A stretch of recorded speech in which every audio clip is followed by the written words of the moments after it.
नमस्कार मेरे प्यारे साथियों, क्रैक परीक्षा में आप सभी का हार्दिक स्वागत है। मेरे प्यारे दोस्तों, आज है 13 सितंबर का थर्ड शिफ्ट का हूबहू क्वेश्चंस मैं लेकर आया हूं विथ एक्सप्लेनेशन के साथ। सो फ्रेंड्स, चलते हैं क्वेश्चन की तरफ। हमारा जो पहला क्वेश्चन है कि सांसद बनाने के लिए यानी कि बनने के लिए क्या योग्यता होनी चाहिए, और सांसद बनाने के लिए जो योग्यता है वो किस आर्टिकल, किस अनुच्छेद में वर्णित है। सो फ्रेंड्स, हम आपको बता देते हैं कि जो संविधान के अनुच्छेद 84 है उसके द्वारा संसद की सदस्यता के लिए जो भी योग्यता होती है वो उसमें उल्लेखित है यानी कि अपेक्षित है। सो फ्रेंड्स, हम आपको बता देते हैं क्या होना चाहिए।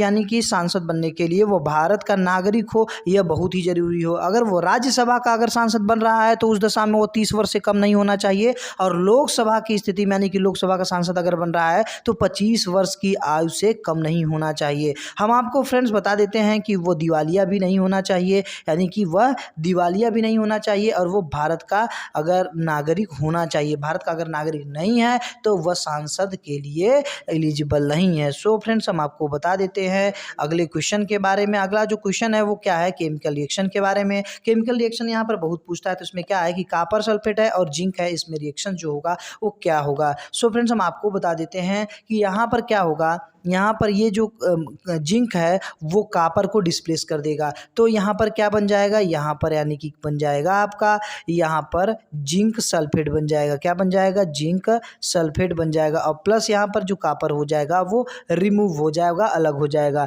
यानी कि यहाँ पर देखिए क्या है, ये है सिंगल डिस्प्लेसमेंट रिएक्शन। यानी कि यहाँ पर यहाँ से क्या हुआ था, यहाँ से कॉपर डिस्प्लेस हुआ, कॉपर डिस्प्लेस हो गया, यानी कि ये सिंगल डिस्प्लेसमेंट रिएक्शन है। सो फ्रेंड्स, हम चलते हैं अगले प्रश्न की तरफ। हमारा जो अगला प्रश्न है वो ये है कि अवतल दर्पण में क्या है कि अवतल दर्पण में प्रकाश की जो किरणें होती हैं यानी कि बीम ऑफ लाइट, क्या होती हैं, बीम ऑफ लाइट, यानी कि बीम ऑफ जो लाइट होती है वो किसके समांतर होनी चाहिए। सो फ्रेंड्स, हम आपको बता देते हैं, इमेज के थ्रू बता देते हैं।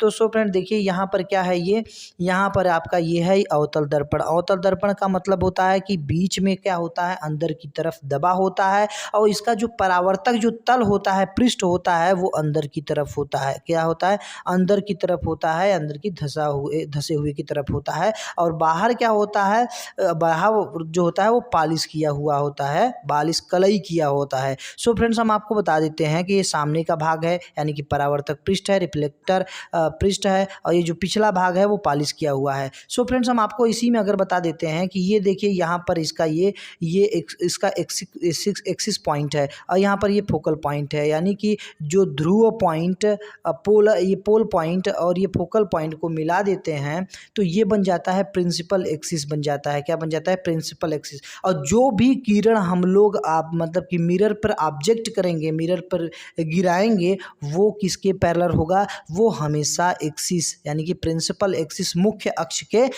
समांतर रहेगा। सो फ्रेंड्स, इसमें क्वेश्चन में यही पूछा था कि मतलब अवतल दर्पण में पूछे चाहे किसी में पूछे कि जो मतलब कि जो हमारा बीम ऑफ लाइट है वो किसके समांतर होगा, तो ये किसके समांतर होगा, प्रिंसिपल एक्सिस यानी कि मुख्य अक्ष के समांतर होना चाहिए। सो फ्रेंड्स, हम चलते हैं अगले प्रश्न की तरफ। हमारा जो अगला प्रश्न है वो ये है, हमारा जो अगला प्रश्न है वो ये है कि देखिए यहाँ पर ये पूछा है कि मैकेनिकल कॉन्ट्रासेप्टिव के बारे में आया था। तो देखिए मैकेनिकल जो कॉन्ट्रासेप्टिव होता है यानी कि कॉन्ट्रासेप्टिव यानी कि बैरियर के बारे में जो होती है, यानी कि बैरियर के बारे में। तो देखिए बैरियर क्या होता है, मैकेनिकल कॉन्ट्रासेप्टिव होता है, ये अलग होता है। और हम आपको बता देते हैं जो ये सब बैरियर मेथड के अंदर आते हैं, यानी कि मैकेनिकल बैरियर मेथड हो गया, आपका हो गया केमिकल बैरियर मेथड हो गया, और इस तरीके से मतलब कि mechanical barrier method, chemical barrier method इसी तरीके से होता है। तो मैकेनिकल कॉन्ट्रासेप्टिव के बारे में पूछ रहा है जो कि बैरियर मेथड है किसमें, मैकेनिकल में। तो देखिए इसमें कॉन्ट्रासेप्टिव में क्या होता है, कॉन्ट्रासेप्टिव में होता है कि उसमें मतलब कि मैनुअली जो डायाफ्राम होता है मैनुअली उसे लगाया जाता है, और उसे क्या किया जाता है, वो लगभग चाहे प्लास्टिक का हो चाहे सिंथेटिक रबड़ का हो, और उसको वेजिना में जाकर क्या कर दिया जाता है, इंसर्ट कर दिया जाता है, लगा दिया जाता है। किसके ऊपर लगा दिया जाता है, सर्विक्स के ऊपर लगा दिया जाता है। सो फ्रेंड्स, ये मैकेनिकल कंट्रासेप्टिव क्या है, यानी कि रिप्रोडक्शन का बैरियर मेथड है जो कि मैकेनिकल का है। सो फ्रेंड्स, हम चलते हैं अगले प्रश्न की तरफ। हमारा जो अगला प्रश्न है वो क्या है, वो ये है कि कौन सा कथन फंडामेंटल, देखिए एक क्वेश्चन आया था कि ढेर सारे मतलब कि आप मतलब कि ऑप्शन दे दिए थे, उसमें क्या था कि मूल अधिकार से संबंधित था, तो मूल अधिकार से संबंधित था और उसमें से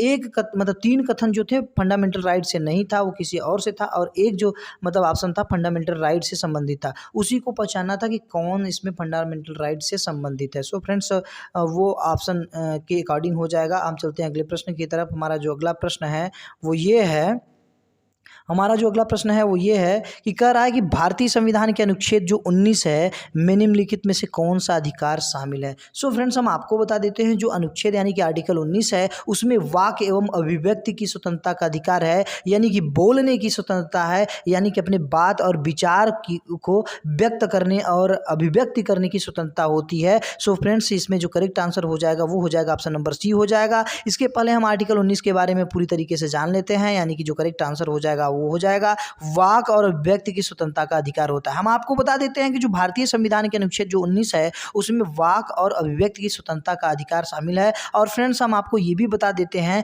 कि इसमें कितने पूरे मौलिक अधिकार हैं, इसमें लगभग 6 मौलिक अधिकारों से संबंधित है जो आर्टिकल नंबर 19 है। सो फ्रेंड्स हम चलते हैं अगले प्रश्न की तरफ। हमारा जो अगला प्रश्न है वो ये है कि देखिए यहाँ पर फंक्शनल ग्रुप दिया था, यानी कि इसमें एक ऑप्शन जो है फंक्शनल ग्रुप का है और उस ग्रुप में मतलब कि आपको फंक्शनल ग्रुप पहचानना है, यानी कि ये जो ऑप्शन हो जाएगा ऑप्शन नंबर जो डी हो जाए। देखिए यहाँ पर क्या है, यहाँ पर है इथीन है, यहाँ पर क्या है इथाइन है, और यहाँ पर देखिए यहाँ पर इथाइन है, यहाँ पर इथीन है, और यहाँ पर इथेन है, और यहाँ पर क्या है मतलब इथेनॉल है, यानी कि क्या हो जाएगा ये ऑप्शन नंबर डी थोड़ा सा गलत है, यानी कि C2H5OH हो जाएगा, ये है इथेनॉल है। तो इथेनॉल में जो OH है ये OH क्या है, ये एल्कोहलिक ग्रुप है, एल्कोहलिक फंक्शनल ग्रुप है। सो फ्रेंड्स जो करेक्ट आंसर हो जाएगा ऑप्शन नंबर डी हो जाएगा। हम चलते हैं अगले प्रश्न की तरफ। हमारा जो अगला प्रश्न है वो ये है कि देखिए कह रहा है कि पंचायत में आर्थिक विकास के लिए कौन सा अवार्ड दिया जाता है, कौन सा पुरस्कार दिया जाता है। सो फ्रेंड्स हम आपको बता देते हैं पंचायती राज मंत्रालय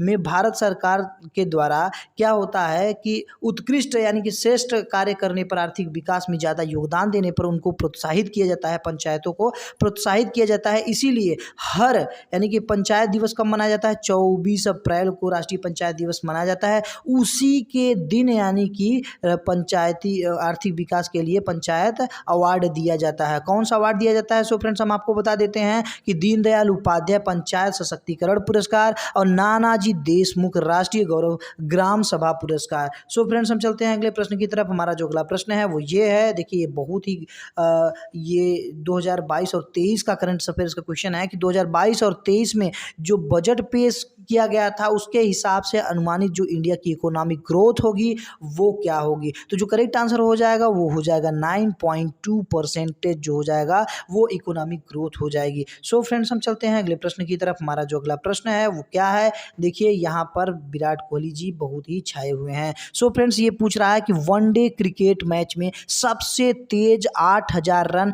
और वो भी 175 पारी में, कितने में, 175 पारी में किसने बनाए। सो अपना विराट कोहली, ऑप्शन नंबर जो सी हो जाएगा करेक्ट हो जाएगा विराट कोहली। हम आपको विराट कोहली के जितने भी मतलब कि जो इन्होंने रिकॉर्ड बनाए हैं वो हम देख लेते हैं कि देखिए वनडे क्रिकेट में सबसे तेज 8000 रन बनाए हैं वो भी 175 पारी में, सबसे तेज 9000 रन बनाए हैं 194 पारी में, और सबसे तेज 10,000 रन बनाए हैं 205 पारी में।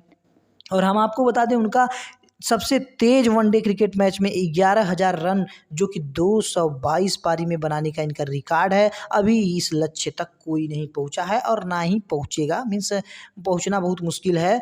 तो सो फ्रेंड्स हम चलते हैं अगले प्रश्न की तरफ। हमारा जो अगला प्रश्न है वो क्या है, हमारा जो अगला प्रश्न है वो ये है कि कह रहा है कि इनमें से कौन सा उपधातु नहीं है, यानी कि सेमीकंडक्टर नहीं है। हम आपको बता दें ये जो बोरान है वो भी सेमीकंडक्टर है, सिलिकॉन है वो भी सेमीकंडक्टर है, जर्मेनियम है वो भी सेमीकंडक्टर। तो फ्रेंड्स वीडियो अच्छी लगे तो लाइक कीजिए, सब्सक्राइब कीजिए और बेल आइकन को दबाना ना भूलिएगा। और मिलते हैं नेक्स्ट वीडियो में। जय हिंद।